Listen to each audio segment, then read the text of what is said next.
Ready? せーの。 High tension, high tension, high tension, high tension. Hi, I'm Cheyenne. And I'm Frankie. And we are Conbini Cult. Welcome to this week's episode. How are you? I'm doing good. I'm still laughing at some of the stuff that we're going to be talking about today. Yeah, if you can see Thinking from the about the title. notes. Yeah, it's real kooky, crazy politicians and just a little background of Japan's political parties and history, I guess. Yeah. Yeah, because where we are at right now, there will be a new prime minister Yeah. soon.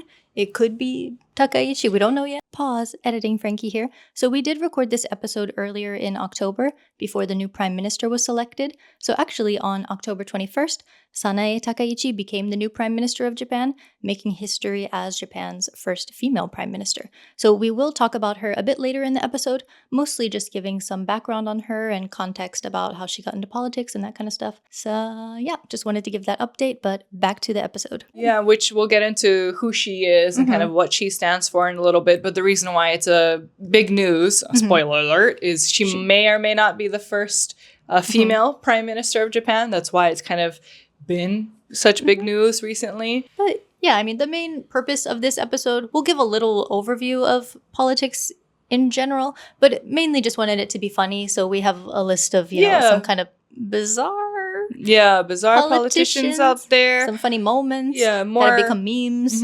Lighthearted, funny, educational episode this week. We don't need to. We're personally not asking for a debate on anyone's political views. We can't even vote. We're just, just, I mean, that's true. We don't really have the right to vote in Japan anyway. I think we should still be informed. Of course, because it does affect us. And some of the political parties, which we will talk about, really have strong opinions about foreigners living in Japan. So that's also why we felt like it was necessary to bring it up and talk about. But again, keep it lighthearted. It's just going to be a quick debrief information sesh. Yeah. So as you can probably gather, we are not experts on the political world here. Nope. Just, wanted to find out some more about it. And these are things that we found interesting. Yes. All right. Okay. So just as a little overview. So did you know that there's not supposed to be any money in politics? So you cannot get paid advertisements on TV.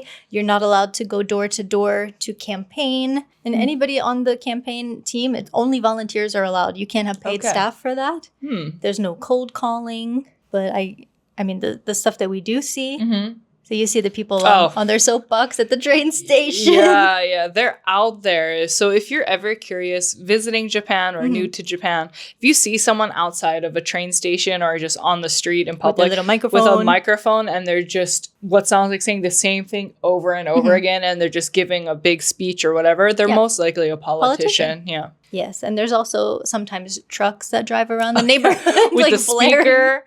Yeah. Blaring stuff from the speakers. Not to be confused with those big advertisements for, I don't know, like host clubs, or you ever see those around? Yeah, there's mostly a lot like of truck Shinsaibashi and Osaka. Yeah. So Japan loves those loud horn truck thingies to like advertise stuff going on. Yeah. But it is interesting because in the US, politics is very unhinged. It's all about money in a lot of ways. All about money. People have some very interesting TV advertisements, sometimes attack ads too. Yeah. So actually, I showed my husband, Takashi, some attack ads. Like we watched a YouTube compilation of them. And he was like, oh, so this is comedy. Oh! Like, nope, this is our life. This is real life. Real. These are real people running for office. Yeah. It is pretty comical, but yeah. I mean, it's real. I understand why he would think that because there was an SNL skit. Not very recently, but recent enough, I think, kind of poking fun at political ads and stuff, or poking fun at the current state of American politics right now. And it looks like a normal political ad almost, So I can understand why someone who's not from the US would just think it was a comedic sketch or something. Yeah, it does seem that way sometimes. But yeah, in Japan, you can use money to promote yourself. And also, if you want to run for a political position, it might be like a 3 million yen deposit.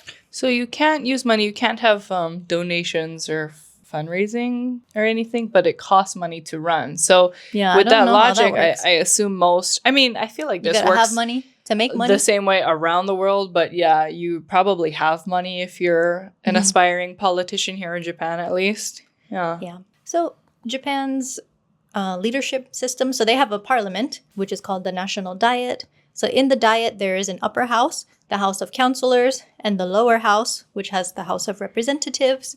So the party, or a coalition of parties, that wins the most seats in the House of Representatives wins the right to govern the country. So the members of the winning party from the House of Representatives then elect a prime minister from amongst themselves by a majority vote. So when it comes to the prime minister, regular people are not voting for them. Yeah. But you vote for, the individual people to join the upper and lower house, I guess. And then they decide amongst themselves who's going to rule their party. And speaking of parties, the biggest party in Japan is called the LDP. So that means Liberal Democratic Party.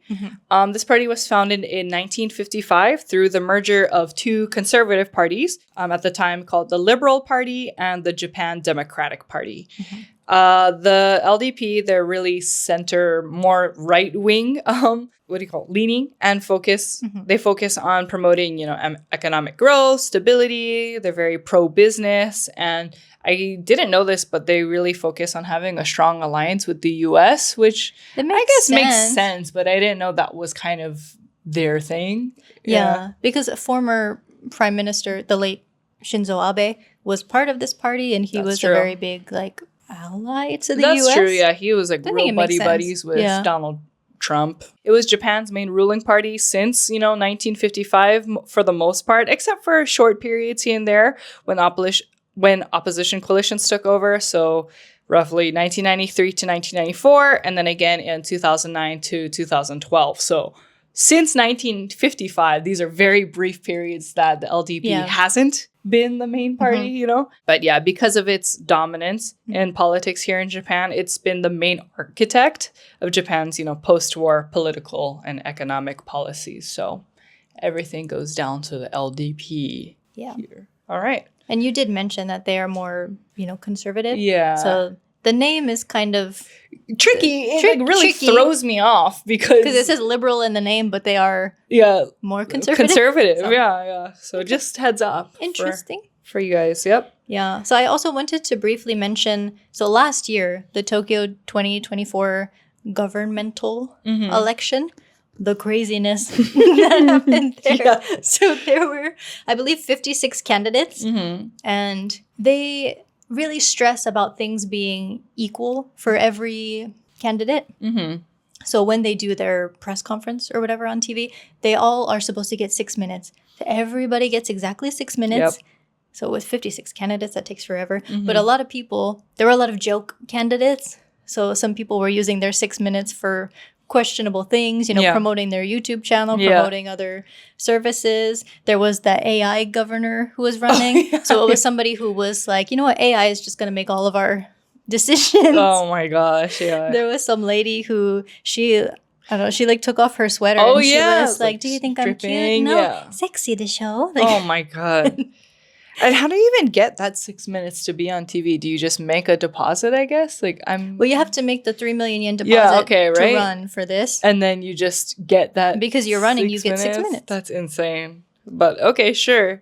Yeah. But that brings us to the guy who dresses as the Joker. Yes.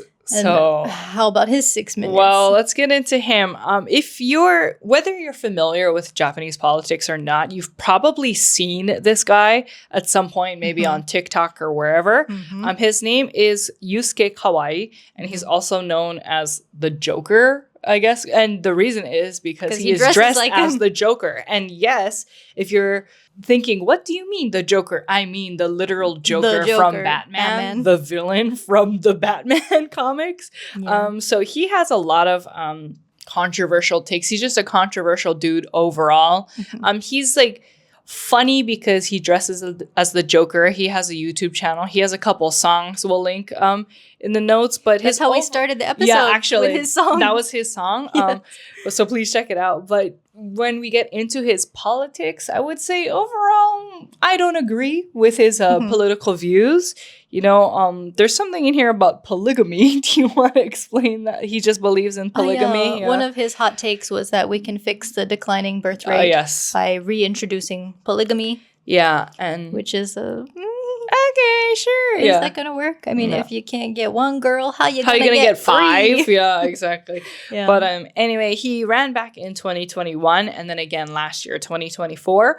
He's failed both times. He doesn't really get that many votes. No, because I think people like the vibe of him. He's funny, he's entertaining. We're gonna watch him on YouTube and laugh at his songs, but we're would not. You trust him as your leader? Exactly. Like he doesn't thankfully have enough trust to have votes to put him in office or anything. But he has a very xenophobic campaign, and he's even said that he wants to rid the streets of foreigners. Which is kind of ironic because he's dressed as an American comic book character. So sure, my guy, whatever. You do you, boo, I guess. But I'm going back to his entertainment, aspect of him. He does have over 300,000 YouTube subscribers, which I was very not pleasantly impressed, but impressed to see, But going back to, those 6-minute segments for the Tokyo election, you've seen it, right? Yeah, the first almost minute is just him laughing, maniacally laughing, like the Joker, probably. And I feel so bad because each candidate also has, a sign language interpreter in the back, and because he's just laughing like crazy, the interpreter obviously has to just interpret everything he says verbatim, and even so she's even the laughter. So she's just in the back, like making laughing gestures, making the sign for laughter, and he gets like quite close to her. He's not sitting in a chair delivering a speech very calmly or anything. He's running around. He puts the chair on the table. Yeah, he's spinning on the chair up and everything. His platform boots. Yeah, and so kudos to the sign language interpreter. She was just, I don't know, holding her ground very well and very professional about it. I felt kind of bad about her or for her, but we'll link that address down as well because it was just so insane. But a couple of things I just wanted to add that he did say in his address. These are English translations, by the way. He used a lot of that time to make just bold claims about other politicians and kind of just like attack ad on them and other politicians. So one sentence I found funny, it says, "The streets of Tokyo are like Gotham City in the Joker movie, while the salaries of politicians are as plentiful as the hairline of Katayama Satsuki." And Katayama Satsuki is a member of the House of Councilors. And with a nice head of hair. Yeah, I searched because I was like, what do you mean plentiful as the hairline of this person? Hair. She has beautiful hair. So it was like, okay. Yeah, it makes sense to me. Their pockets are like her hairline. Yeah. But then on the opposite end of that, he also said, our household finances are like, a different politician's hairline. Bleak. And then I looked at that guy. He's bald. So, like...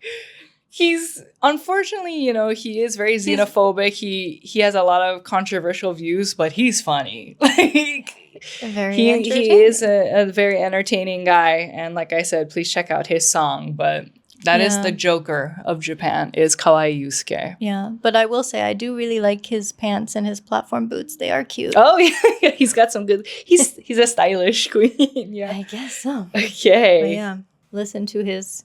High tension, high tension, high tension, high tension. It's kind of a bop, like it's catchy. It's right there on my playlist next to Furo Cancel, Furo Cancel, Furo Cancel, Kawai, wai. Yeah. Alrighty, shall we move on? Yeah. So there was another person I found. So his name is Tachibana Takashi. Okay. So most of the information I found on him came from the YouTube channel Japan Analysis. And his thing. So he was a pro pachinko player. Okay. Have you ever heard of that career? I've never heard of that career. Does it exist only in Japan? Because I didn't know pachinko existed outside of Japan. But that could also just be me being ignorant. He's Japanese, so it makes sense. I mean, yeah, but... Okay. Okay. He also worked for the NHK for 20 years. And then grew to hate the NHK. Interesting. And he started a YouTube channel basically trolling them. And then he created a political party to... destroy the NHK. So their slogan was NHK will bukkwasu, destroy the NHK. And his party was called the Party to Protect the People from the NHK. In Japanese, I'm sure it makes more sense, but when you translate a lot of these things, Yeah. it's so long in English and very literal too.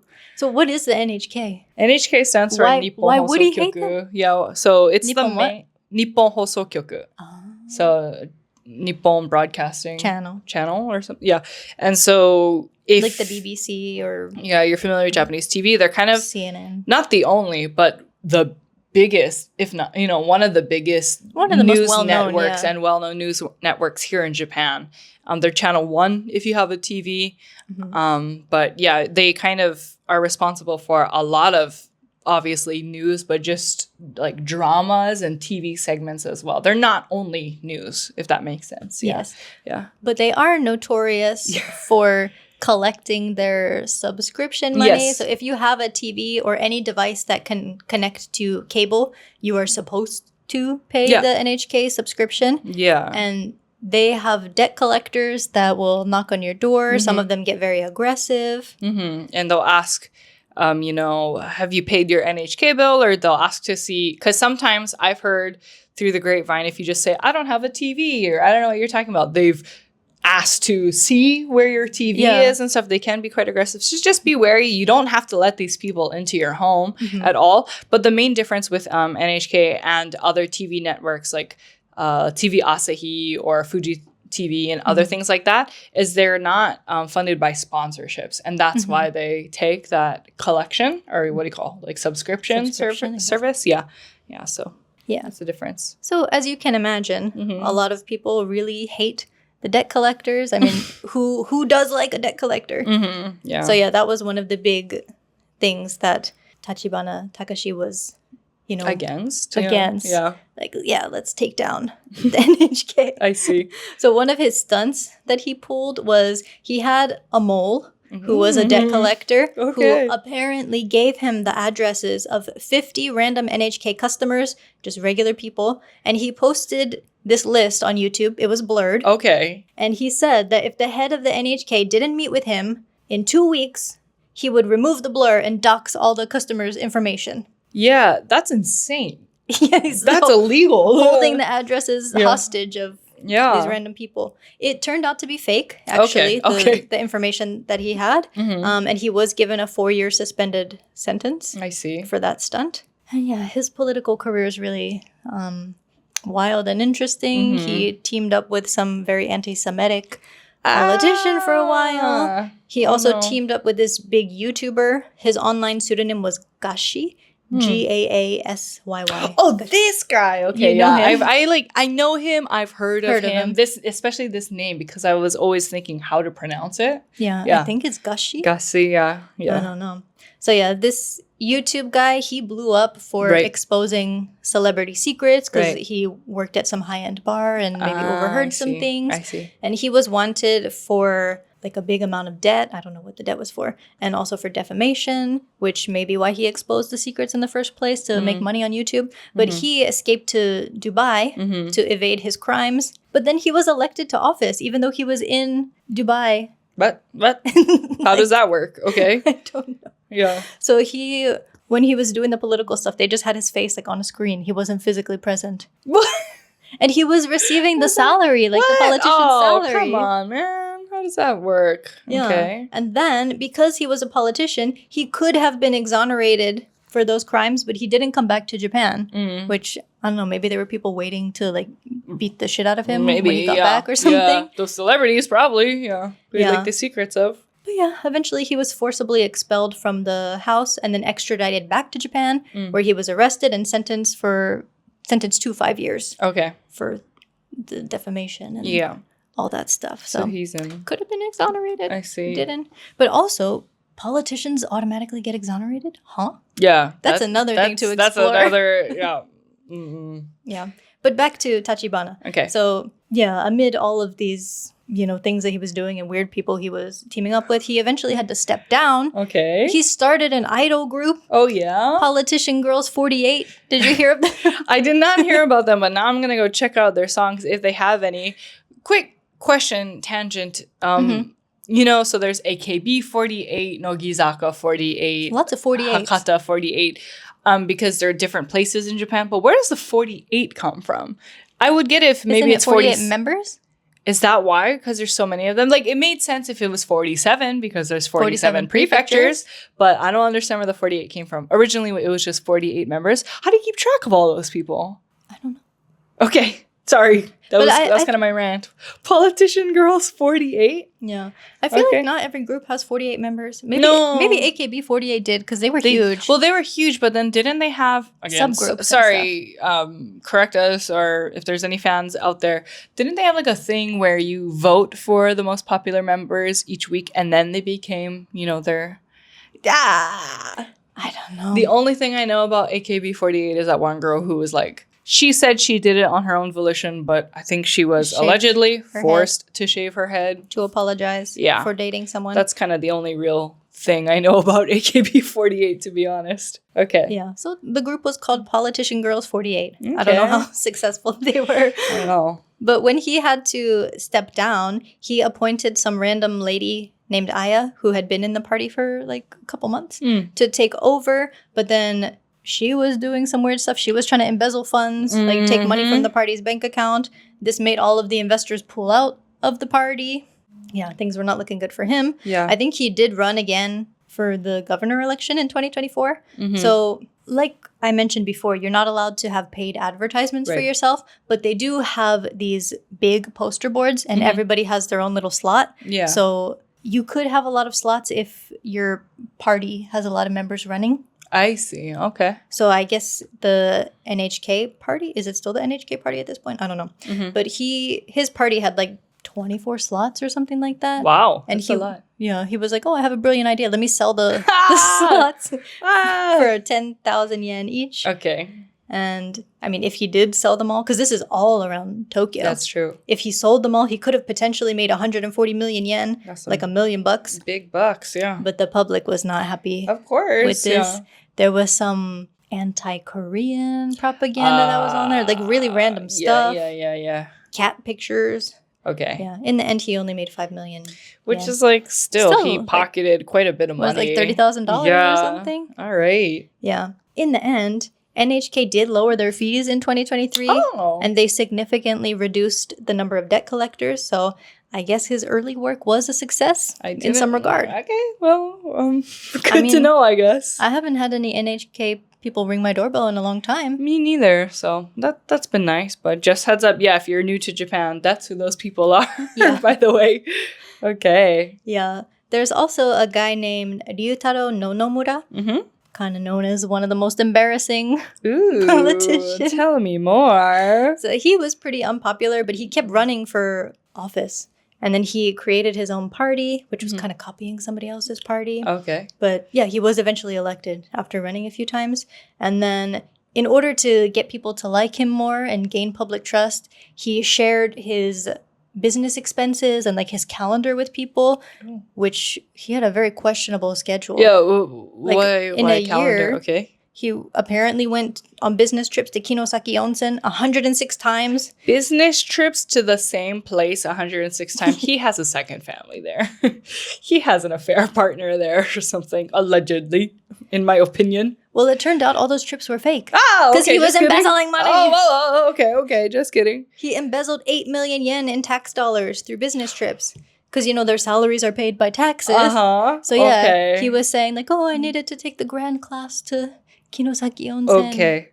And, I see. So, when he got caught embezzling these funds, he held a press conference. Okay. And he was deflecting the questions the whole time. He was like, why are you worried about my crimes? My embezzlement? Yeah. Why are you worried about my crimes? We should be worried about the birth rate and stuff like that. Come on, guys. And then he was like crying and wailing and it became a meme. Yes. Okay. Now I know who this guy is because of the meme. Yes. Yeah. My husband actually taught me about this guy pretty recently too. Yeah. I don't know if we can play anything for copyright reasons, but there's a lot of remixes. Oh, yeah. But it's like, what did we have in the U.S.? Like, so you can run and tell that homeboy, homeboy. Remember, he's climbing in your window. He's snatching your people up. Yeah, like that. On that same vibe, yes. Yeah, the worldwide. But yeah, in the end, he had to resign and he got a 4-year suspended sentence for that embezzlement. All right. And the next one, this person is not crazy or bizarre, but this story was infuriating. Okay. So do you remember? So in 2022, they changed the age of adulthood in Japan from 20 down to 18. And there was a lady who spoke to the Diet, expressing concern about teenage girls, specifically high schoolers, possibly getting coerced into working in the adult film industry. Yeah. And she was laughed at. Poor thing. She was like very passionate about it and just like trying to make a very important point. And yeah, it's so infuriating. People are just laughing at her and making fun of her for bringing up that point. Yeah, I think she handled it with composure, but still, like, how could you, like, as a member of the Diet too, and you're on a public broadcasting of that? Yeah, that's nuts. Okay. So I have some from Unseen Japan, just a little more context, because this was not the first time that she's been laughed at. Oh, okay. When, expressing concern for people. So Shiomura's name became well known following a similar, and arguably worse, incident in 2014 when she was a member of the Tokyo Metropolitan Assembly. She'd been speaking on the need for Tokyo to better support pregnant women and young mothers when she was rudely interrupted by heckling from male members of the ruling Liberal Democratic Party. There that LDP is. LDP.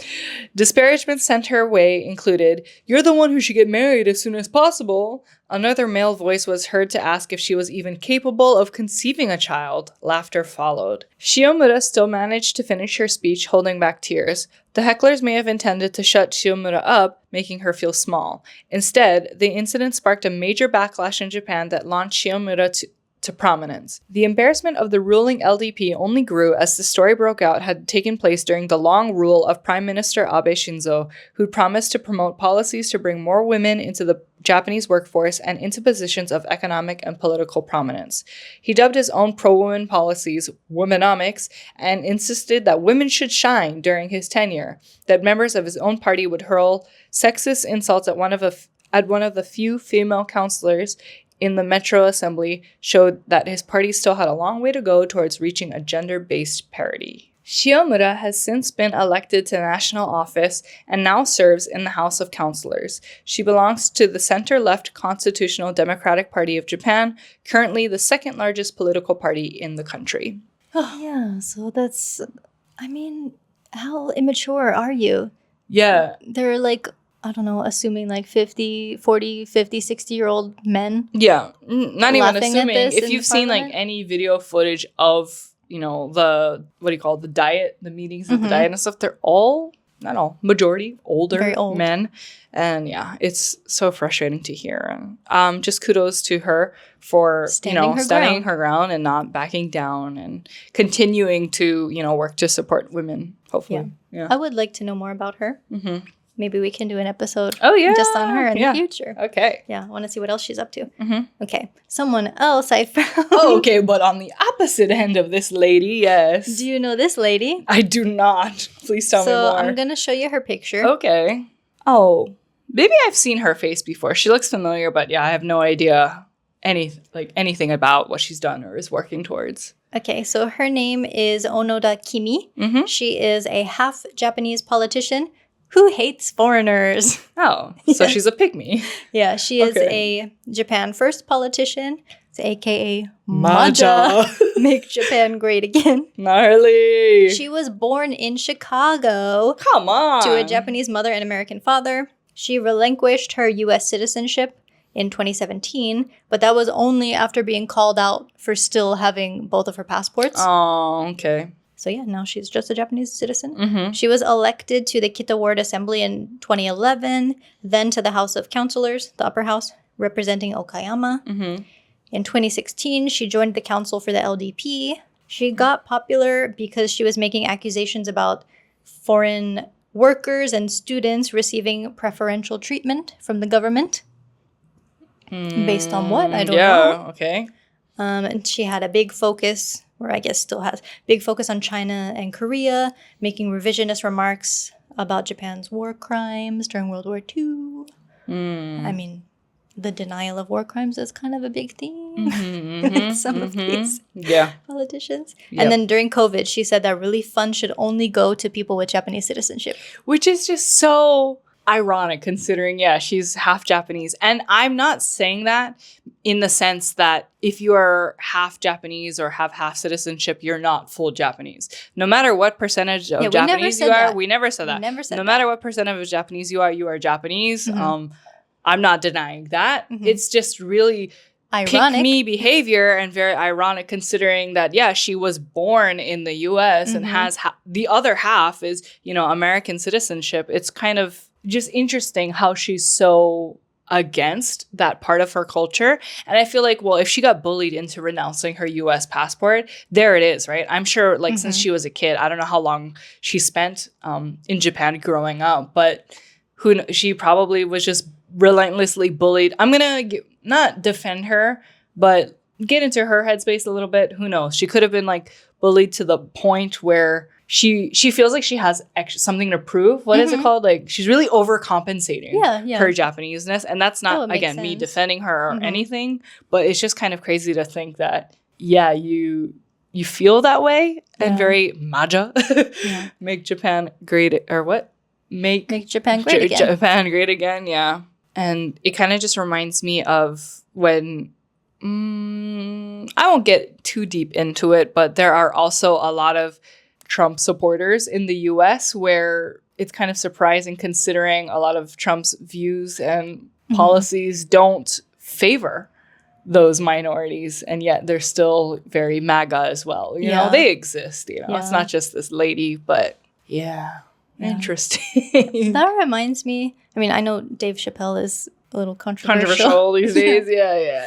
But his show, back when he had the Chappelle show. The blind KKK member. Exactly, yeah. Yes. He had a skit about a person who was blind, but they were a black person, but they had joined the KKK. Because they thought he was white. Yeah, or he thought he was white. Yeah. He was blind. He didn't know. Yeah. And then he'd be like, I smell somebody here. Like, who is it? It's you. It's you, yeah. The call is coming from inside the house, babe. Yeah. Ooh. Which brings us to somebody that we have mentioned before.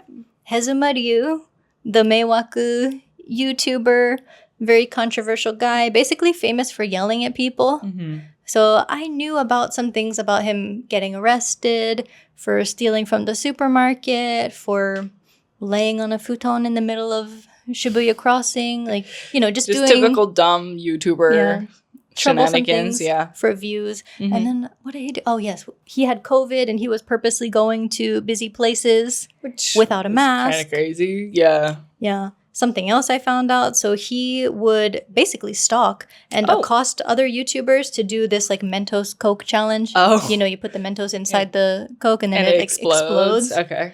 But then he would do this to homeless people too. Oh, for what? So like for money or something? I'll buy you this thing, or I'll give you money if you. Maybe he was just like, here, I'll give you a drink or something. And then put them... I see. No, that was really mean. Yeah. And then he also did this to a 13-year-old YouTuber. So stalking this 13-year-old. Jail. Basically doxed the kid because the kid was in his school uniform. He didn't blur anything. So something in more recent times. I don't know if it was this year or maybe starting last year, but there's been a big trend of protecting the deer in Nara from the foreign tourists who are abusing them, which a lot of it is like photoshopped or like over-exaggerated things. Like if the deer is biting you, maybe you're like, hey, like back off a little bit, but not like beating them. Sorry, just on this topic, I don't know if you saw my stories a month ago, but I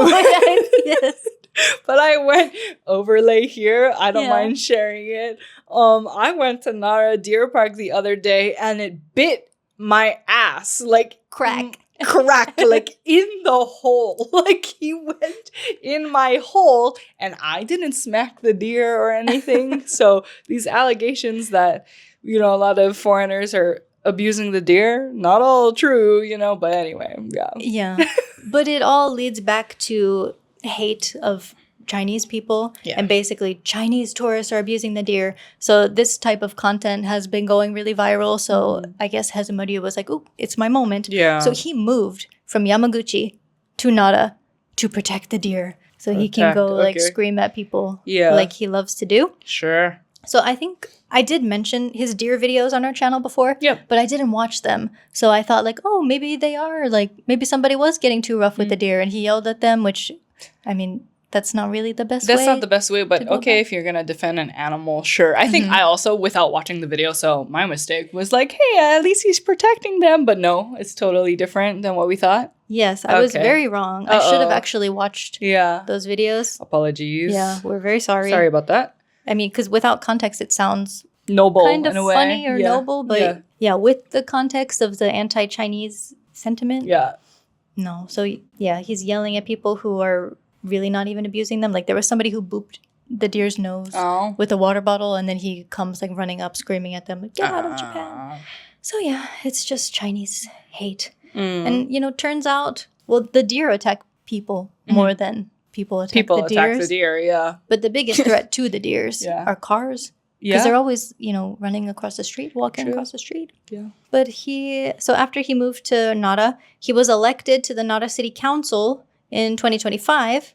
He has no party, though. And yeah, we also saw that he went viral again for screaming at the mayor during one of the meetings. That's true, yeah. But overall, not a good dude. Yeah, not a good dude. Yeah.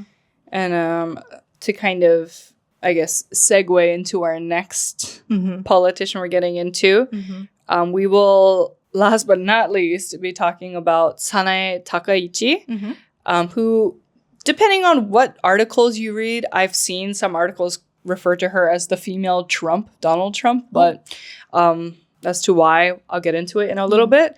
But she also is famous for using Miserably, so that guy we just talked about, false rhetoric that foreigners are abusing Nara's deer. And of course, she doesn't have any evidence of it. But yeah, not a city has never like put out any claims that foreign tourists are abusing their deer. And just for context, the reason why she also does that is because she's from Nara. So yeah, I didn't know that. Yeah, so doesn't make sense, but like, okay, sure, you know, I feel like as a politician, she's probably using that as part of her platform to be like, look, I can protect the people of Nara or something. The people and the deer. Yeah. But as we mentioned in the beginning of the episode, the reason why she's kind of hot news these days is because she might be the first female prime minister in Japan. Editing Frankie again. Just wanted to mention, in case you missed it earlier in the episode, that on October 21st, Sanae Takaichi was elected as Japan's new prime minister. We mentioned this earlier too, but the ruling party or a coalition of parties will decide amongst themselves who's going to be the new prime minister. So yeah, we're not saying that she's good or bad, just want to give a little bit of context about who she is. So back to the episode. She was elected the leader of the LDP this month, and that puts her basically on course to become the prime minister. And she's the first female leader of the LDP as well, which is also why it was big news. Okay. I'm pretty sure. Okay. But before her career in politics, she was actually a TV announcer for a long time. Oh, which I didn't know. Yeah. Okay. So she has a long career. You know, she wasn't a politician the whole time. And depending on which articles you read, because some give more, you know, of a favorable background of her versus just general stats. She's also, or she was previously a metal drummer. Like she was in a band before, and she worked as a TV announcer and stuff. So it doesn't seem like she's been so conservative her whole life, you know, which is kind of interesting now, given her position. But just to quote some articles I found, her political inspiration came in the 1980s, so that's when she started to get into politics during the height of US and Japan's trade friction. And she was determined to understand American perceptions of Japan, and she worked in the office of Democrat Patricia Schroeder. Do you know who that is? I know it's a little bit before our time, so maybe not. I wasn't born yet. I don't know. But apparently she was a congresswoman who was just known for her criticism of Japan, which I never knew. Yeah. And so Takaichi, you're right. And Takaichi saw Americans mixing up Japanese, Chinese, and Korean, like language, culture, and cuisine, kind of just lumping all, you know, those countries together. And she was observing how Japan was often grouped together with them. And I guess she did not like that so much. And she says, unless Japan can defend itself, its fate will always be at the mercy of shallow U.S. opinion. So you can see she's starting her, I guess, nationalist journey from this, you know, work experience. Yeah. Oh, did you have something to say? I mean, up until this point, like, I don't disagree with those things. Yeah. Because, you know, like... You should know that those are totally different countries from each other. Yeah. So I can see being annoyed at that, but I think that really fueled her passion for... It's because what is it? Patriotism versus nationalism, right? Yeah. Like, it's one thing to love your country and love where you're from and want to defend your country. People, yeah. Some infamous things she's known for. She's opposed to letting women have separate names from their husband after getting married because she says it undermines tradition. So for some background, in Japan, you have to choose which name you're going to take. If it's two Japanese nationals. Yeah, that's if you're a foreigner, sorry, you just can't. But for two Japanese nationals, there are two boxes where it says, I will take husband's name or wife's name. It could be the wife's name. It could, but it's just very Usually rare to see. Husband's. Yeah. So she says that, all women should take the man's name. But didn't her husband, the second time they got married, take her name? There you go. I don't know. She's very, it sounds very hypocritical. Another controversial thing she's known for is that she regularly visits Yasukuni Shrine. Yeah, that controversial one, shrine. That shrine. Where war criminals are enshrined. Yeah. Among other people, but many war criminals. Yeah, too. So she is a frequent visitor to that shrine. Although, I think because she's, more in the spotlight this year, according to a recent news report, I had the link down in the notes Frankie will put in. She might skip this year's visit to the shrine at the autumn festival, but she still sent an offering to the shrine. And so has current Prime Minister Ishiba. And so it's not uncommon for prime ministers and politicians to at least make offerings to this shrine. But I think she's trying to stay out of the spotlight with that one. But she does visit the shrine. She's also against same-sex marriage. Surprise, surprise there. Not a surprise. Yeah. And she's also a protege of the former prime minister, or I should say the late prime minister Shinzo Abe. We won't get into details about his political history and policies, but if you're familiar, she was a protege of him. Some good things she's known for is that she's really working to expand hospital services for women's health, and she wants to make, child rearing a bit more easier with financial support overall, and trying to help, mothers and also the aging population. But those two things were kind of the only good parts about her I could find in my limited research. Again, I'm not an expert. Gotta focus on the good. Yeah, but anyway, in short, she's a hardcore nationalist for sure. Yeah. Okay. But something I don't really understand about not just her, but really conservative female politicians in general is that you're telling women to, stay home, stay home, go back to the kitchen. But why do you want to be here? Yeah. Why do you want to tell people what to do and be the leader of the country? Yeah, what makes you so special? Yeah, exactly. If you're gonna be so hardcore, traditional values, go home. What are you doing here? I don't know. Hot take, maybe no, but I know what you mean. Interesting. Okay, but the last thing to wrap up, because we're on the topic of nationalism and people going a little too hard for their country, there is a not new. This idea is nothing new in history all around the world, but fairly new political party in Japan, political group. It's called Sanseito. And so when you read the kanji, it's the party for participation, which I didn't know at first. Okay. This party was founded in 2020, so peak of COVID. It probably has a lot to do with the mentality behind this group. But the leader, as of this year, is Sohei Kamiya, and he was actually a former member of the LDP's youth division, and he's a motivational speaker. So again, probably helps him recruit a lot of people into this group. The founding idea of Sanseito was that ordinary citizens should participate, sansei, more directly in politics rather than leaving governance to long-standing political elites. So again... I like the idea. I mean, that's a statement on its own. Yeah. It's got a good heart of no. Don't quote me on that. It's got a good basis. I see the vision. Just that idea alone. Just that. Sounds good. Yeah. The vision is starting off okay, but their views are very right-wing, very conservative, nationalist. And sometimes they're described as anti-globalist or anti-establishment. So they're pretty hardcore. And they're really known for their like Japan first slogan or mindset. Yeah. Yeah. And what is the Japanese of it? Nihonjin fasto. Yeah. Which a foreign word again. Yeah, I was I'll get into it in just a second. Yeah. So that Japan first mindset, it's really trying to go back to, I guess, Japanese traditional values and stuff.